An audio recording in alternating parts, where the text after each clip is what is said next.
Hey guys, Steve here. Just wanted to make a quick video on why I'm exposing the New Age movement. Because some people are asking me, why don't you let people believe what they want to believe? Why is it such a big deal?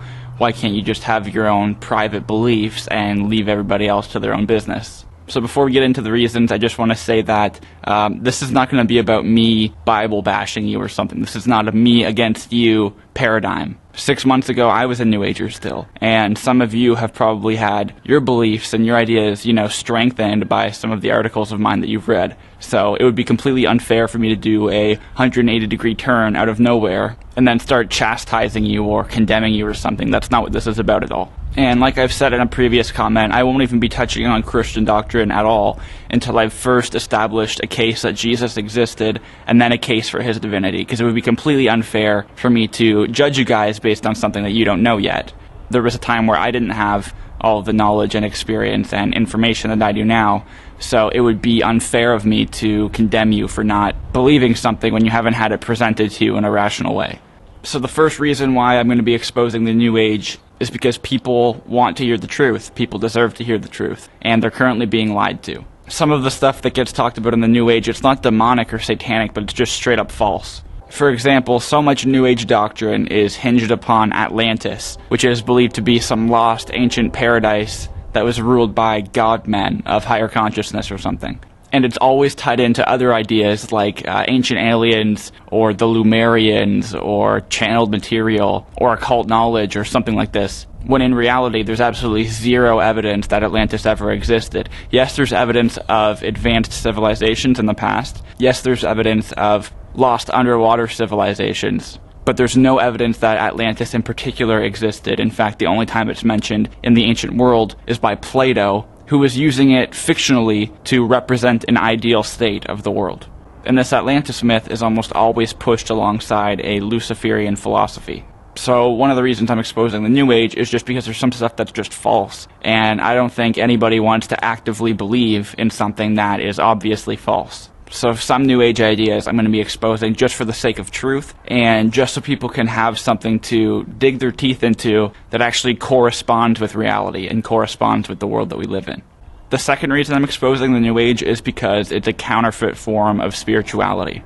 It's basically Hindu mysticism boxed in occult knowledge and wrapped up in a bow of paganism. And we're fed this and told it's the highest form of spirituality out there, and now we're awake, now we've ascended to a higher level of consciousness and all this stuff. When really these are just a bunch of old ideas that have been recycled and mishmashed together, and there's a better form of spirituality out there that comes in the form of you having a relationship with God. And people are being told they have to meditate, they have to practice mindfulness, they have to be more present, they have to study occult knowledge, they need self-understanding, they need to reach deeper, more fundamental levels of consciousness before they're able to achieve enlightenment or realize a higher state of consciousness. And people put all this time, effort, and money and energy into all of this stuff, and there's a much simpler way to have a relationship with God that's actually real, tangible, and isn't contingent upon your level of consciousness or your intelligence or your knowledge. It's personal and it's intimate. And as someone who's been on both sides of the fence now, I can testify to the fact that it's a counterfeit. And there is a better form of spirituality out there that comes through faith and comes through Jesus.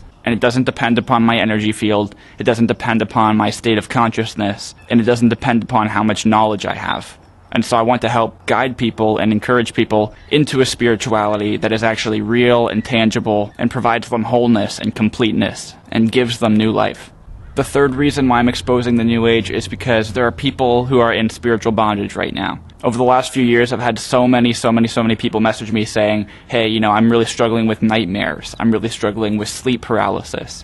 I feel like there's something dark attached to me all the time. I feel like I'm oppressed by evil spirits. And personally, I think it's unfair that people are being fed lies. They're being fed a counterfeit spirituality that oftentimes isn't even safe and is extremely spiritually dangerous, which we'll touch on in later videos. And then they're oppressed by dark forces, dark spirits the rest of their life, struggling, paying money to go to Reiki practitioners to get rid of these astral parasites on them and stuff. And there are also people who are struggling with depression, struggling with anxiety.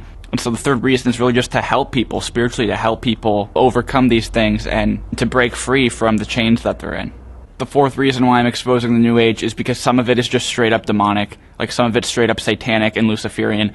In my next video, we're going to be looking at how The entire New Age movement is rooted in satanic philosophy. It was started by a Satanist, it was started by a Freemason who was Luciferian and praised Satan as being the spiritual father of mankind. There's some stuff in the New Age which is false, there's some stuff in the New Age which, might be a little unsafe, but there's also some stuff that is just straight up demonic. And I'm not just saying demonic because I'm Christian now. There's some channeled material, for example, that is channeled by entities who say, we're fallen angels and we worship the Lord of the world. We worship Satan in the astral planes. And then they proceed to go on with a bunch of esoteric nonsense.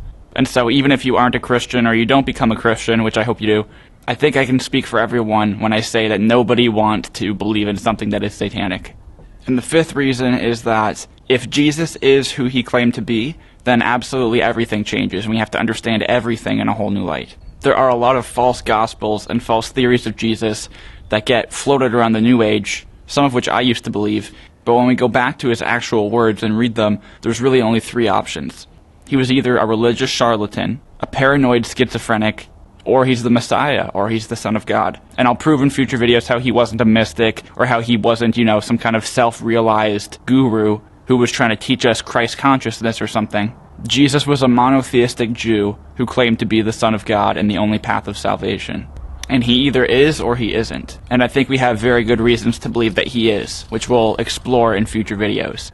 And if he is, and if he really was resurrected from the dead, supernaturally, then that would mean that he is the ultimate authority on topics like theology, morality, salvation, the afterlife, spirituality, and so forth. And if he's the real deal, then people in the New Age need to know this, because people are literally being robbed of grace, of love, of mercy, of a supernatural relationship that they didn't even know was possible, because they're being fed false gospels by people like Deepak Chopra or Eckhart Tolle, or because they categorize Jesus as being, a fictional character or something like this. And people are also being robbed of spiritual rebirth, of spiritual regeneration, and all of these other things that come when we submit ourselves to Christ and have faith in Christ. And so if Jesus is who he claimed to be, then, this life isn't just some prism that we get to explore for a bit, or some schoolhouse that we're just passing through and then we take our knowledge back to some neutral spirit world. And if Jesus is Lord, and if the Bible is correct, then we only have one life. We don't reincarnate over and over and over again. And what we do and the path we follow matters because there are implications and consequences that might be eternal. And so I guess the reason I'm exposing the New Age is because I want to encourage people and direct people away from falsehoods and away from lies and towards the truth. And I think we have really good reason to believe that Jesus Christ is the truth. And so once again, this isn't about me Bible bashing you or condemning people. All I'm doing is condemning ideas, condemning beliefs, and exposing the falsehood of certain propositions, and directing people towards ones which are true. And in so doing, help deliver people from false spirituality, from spiritual bondage, and to hopefully lead them to a supernatural relationship with the Lord. And so thanks for watching. I got a new video coming out in a few days. About 80 hours worth of research went into this next video, and it's going to be extremely informative and extremely eye-opening. So please stick around for that, and I'll see you guys next time. Take care.